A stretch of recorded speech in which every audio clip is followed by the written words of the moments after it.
I was just 15 when I first laid eyes on Valerie, the kind of girl who didn't just walk into a room. She owned it. Long brown hair always tied with these little red barrettes, dark eyes that sparkled with trouble, and a laugh that made everyone turn their heads. She wasn't like anyone I'd ever met, bold, unpredictable, alive in ways I didn't know how to explain. And me? I was shy. The kind of kid who'd sit in the back of the class, doodling in my notebook, never quite fitting in. But somehow, Valerie noticed me. She walked up to me one day after school, smiled like she'd known me her whole life, and asked if I wanted to skip sixth period with her. Just like that. We didn't even go anywhere that day, just sat by the river, talking about music, dreams, how we both hated gym class. But from that moment on, I was hooked. It felt like the universe had handed me a miracle. The girl everyone watched chose me. Soon, we were inseparable.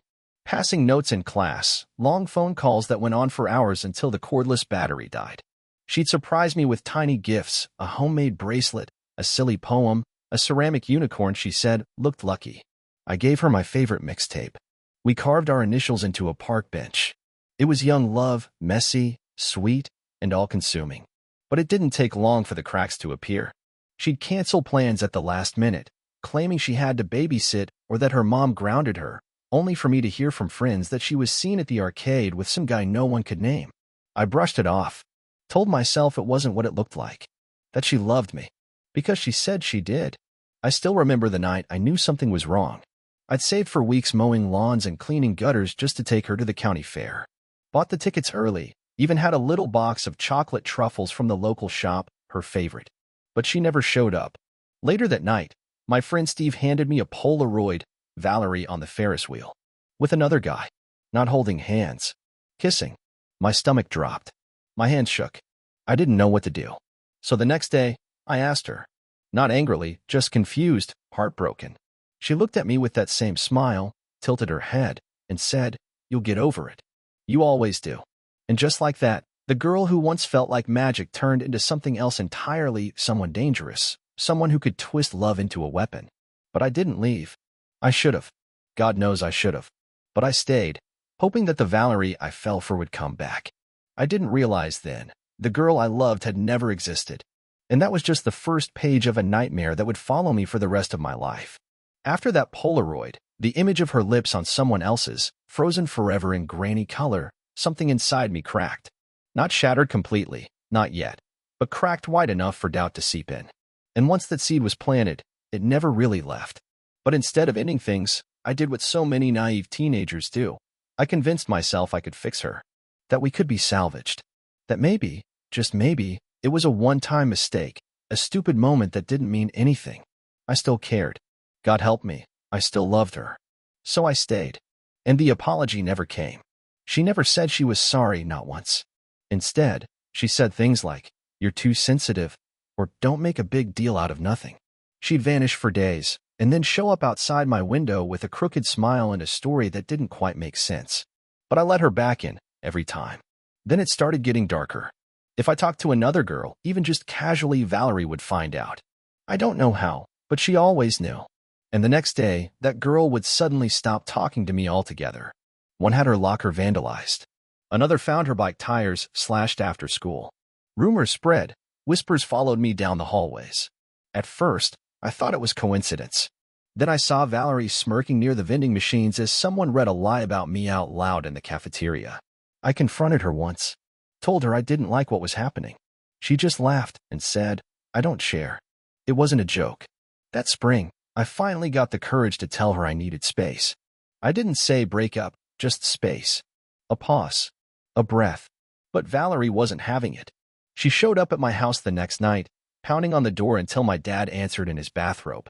When he told her to leave, she screamed so loud the neighbors came out. After that, I tried to cut contact entirely. No more notes. No more late-night calls.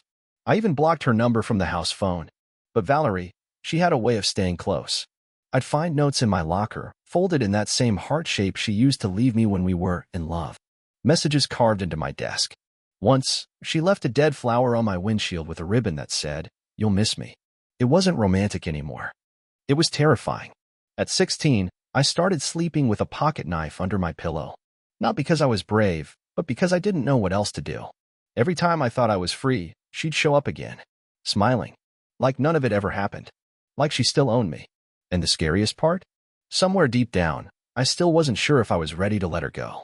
High school finally ended, and with it came the illusion of freedom. I was accepted to a small college 2 states away, and I took that opportunity like a lifeline. I packed my bags faster than anyone else I knew, barely said goodbye, and left town in a rusty old Toyota with a cracked windshield and more hope than I probably deserved. For the first time, I felt like I could breathe. College was messy, beautiful, chaotic, and it was mine. I made new friends.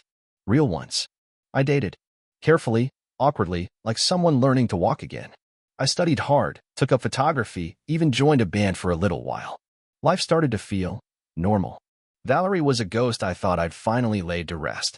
Until she found me again. It started subtly. I'd receive anonymous letters in my dorm mailbox, no return address, no name. Just little poems, cryptic quotes, and occasionally old photos of us, back when we were teens. The kind of thing that might seem romantic from someone else, but from her, it sent chills down my spine. Then came the phone calls. I changed my number 3 times. She always found it. Sometimes she'd just breathe. Other times, she'd whisper, "I miss you."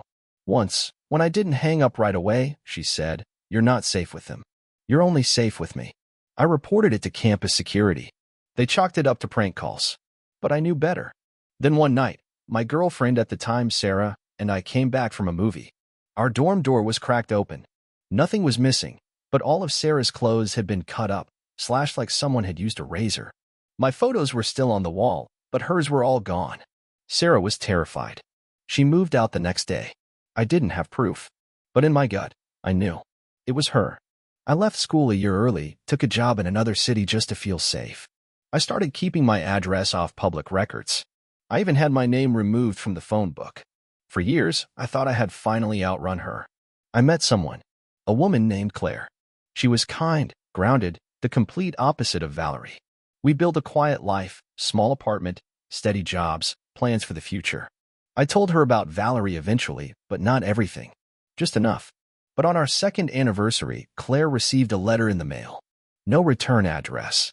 Inside was a photo of me and Valerie from when we were 16, the one with her head on my shoulder.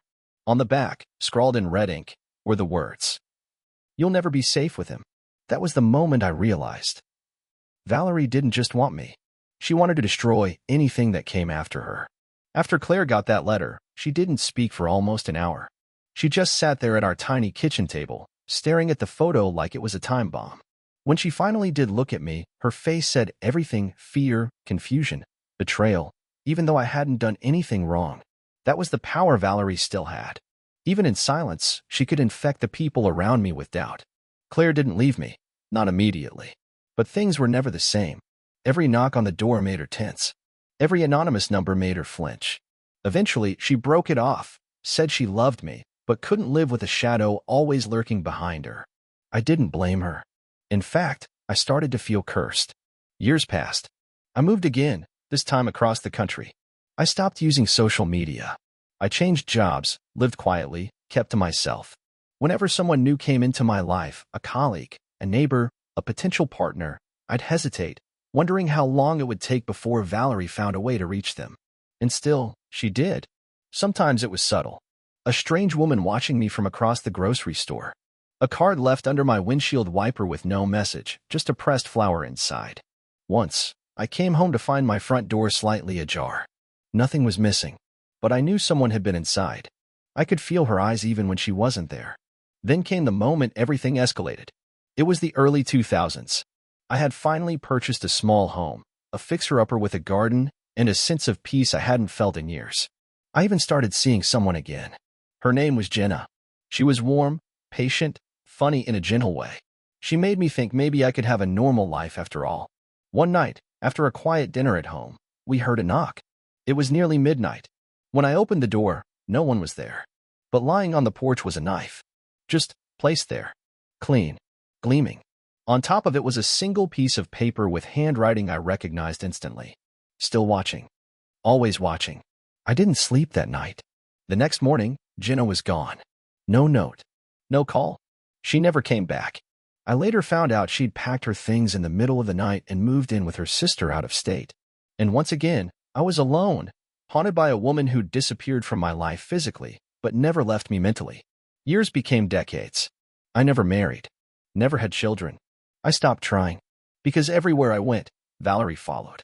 Through phones, through letters, through the fear etched into every serious relationship I ever tried to have. She didn't need to be near me. She just needed me to never forget her. And I didn't, because forgetting her meant letting my guard down. And I knew, deep down, she was waiting for that. I was in my late 60s when it happened. 50 years had passed since I first kissed Valerie behind the bleachers. Half a century since I gave her my heart, and she stomped it into the ground with a smile. I had gray in my beard now. A slower walk. A quieter life.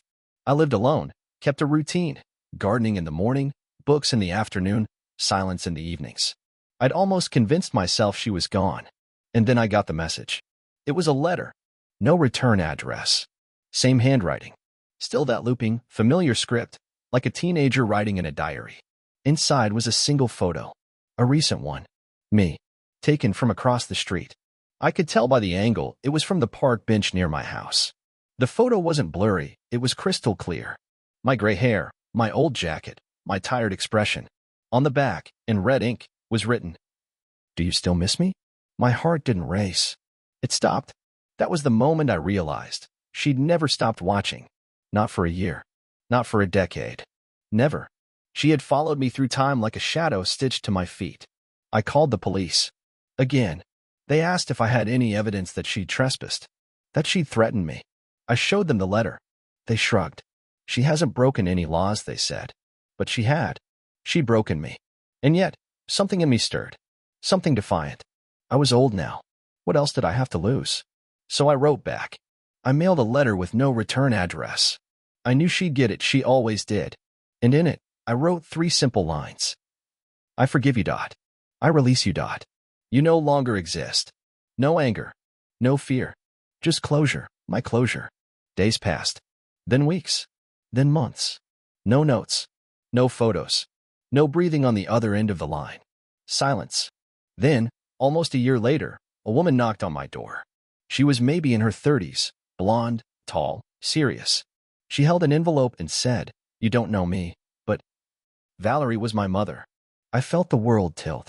She handed me the envelope and said, "She passed away 2 weeks ago. She asked me to give you this. Only you." And then she left. I sat down, my hands trembling like they hadn't in years. The envelope smelled like rose perfume, the same Valerie used to wear in high school. Inside was a letter. No threats. No drama. Just a short message. "You were the only one I ever loved, Dot. I just didn't know how to stop, Dot. I'm sorry, Dot. Goodbye." For the first time in 5 decades, I cried for her. Not out of fear. Out of grief. Grief for the girl I loved. Grief for the years we lost. Grief for a life haunted by obsession that might have started as love. But I also cried for myself. Because the moment I folded that letter, I was finally free.